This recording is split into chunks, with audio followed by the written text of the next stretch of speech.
BeyondTrust just patched a critical pre-authentication remote code execution vulnerability in its remote support and privileged remote access products, affecting approximately 11,000 exposed instances worldwide.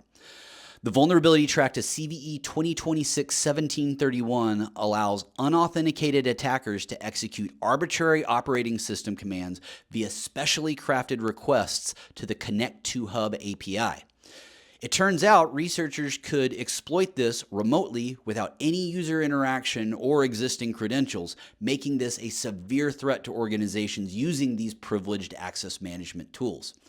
Privileged access management solutions like BeyondTrust provide administrative access to critical systems, making them extremely high-value targets. A successful exploit could grant attackers administrative control over an organization's entire IT infrastructure. Now, unlike previous vulnerabilities, BeyondTrust seems to be responding in a somewhat timely manner. They released security patches this morning and urged their customers to update immediately. The company also confirmed that versions of Remote Support and PRA released before today's patch are all vulnerable to exploitation. Anybody who wants to find these vulnerable instances can do so pretty darn easy too. Yeah, Shodan scans revealed, again, approximately 11,000 BeyondTrust instances are currently accessible from the internet. Most, but not all, seem to be running vulnerable versions. So, what should you do if you're running a vulnerable BeyondTrust instance? It's obvious. Patch ASAP. Organizations running these systems face immediate risk of complete server compromise. They should also review their access logs for any sort of suspicious Connect to Hub API requests. One more thing, if they haven't already, orgs should seriously consider implementing network segmentation to limit the exposure of these critical systems. Seems like a no-brainer to me. All right, next story. The European Commission confirmed a cyber attack on its mobile device management platform, exposing names and phone numbers of EU staff members. The breach was discovered on February 9th when attackers compromised the MDM portal used to control employee mobile devices across the Commission. According to the Commission's own statement, the incident was contained and affected systems were cleaned within 9 hours of discovery.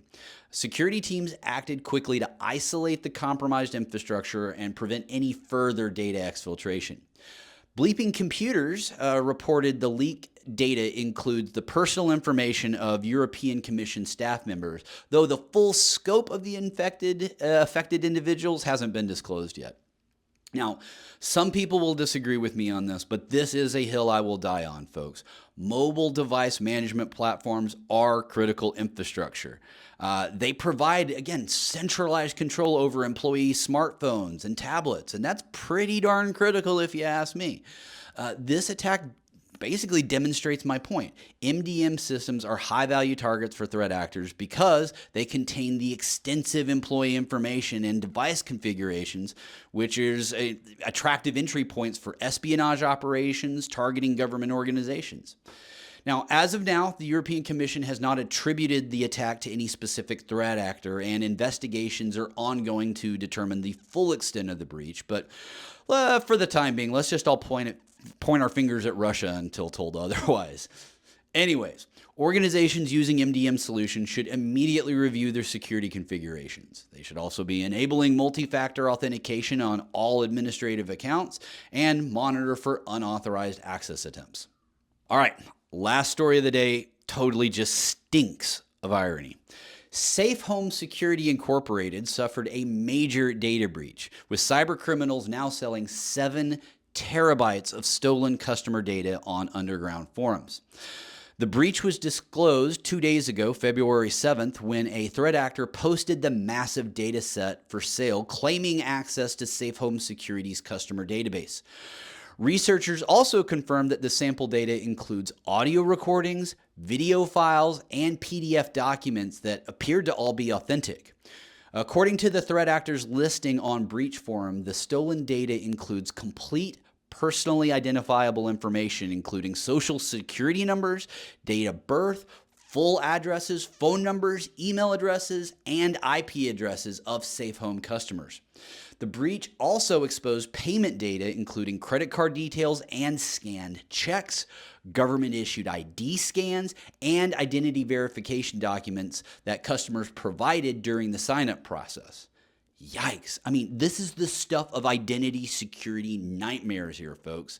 Now, the most alarming thing here for safe home customers, the stolen data set also includes alarm system passwords and government access codes, creating an immediate physical security risk for homeowners who trusted the company to protect their properties.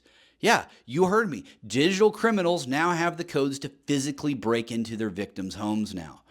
Cybercriminals also obtain video and audio recordings of customer signups with AI agents, billing and phone call recordings with safe home employees, medical alert agreements, Equifax credit reports, and insurance and medical history information. I mean, this is like everything, right?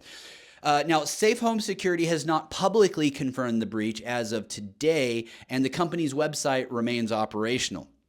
The reported 7 terabyte size of the stolen data set suggests attackers gained comprehensive access to the company's customer database.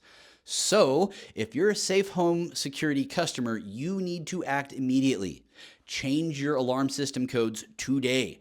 Monitor your credit card reports for suspicious activity and enable fraud alerts with all 3 credit bureaus. If you provided any government access codes to Safe Home, those need to be changed as well. I mean, this breach just goes to show when you give a home security company your alarm codes, you're trusting them to protect that information with the same level of security they promise for your home. In this case, the trust was badly misplaced.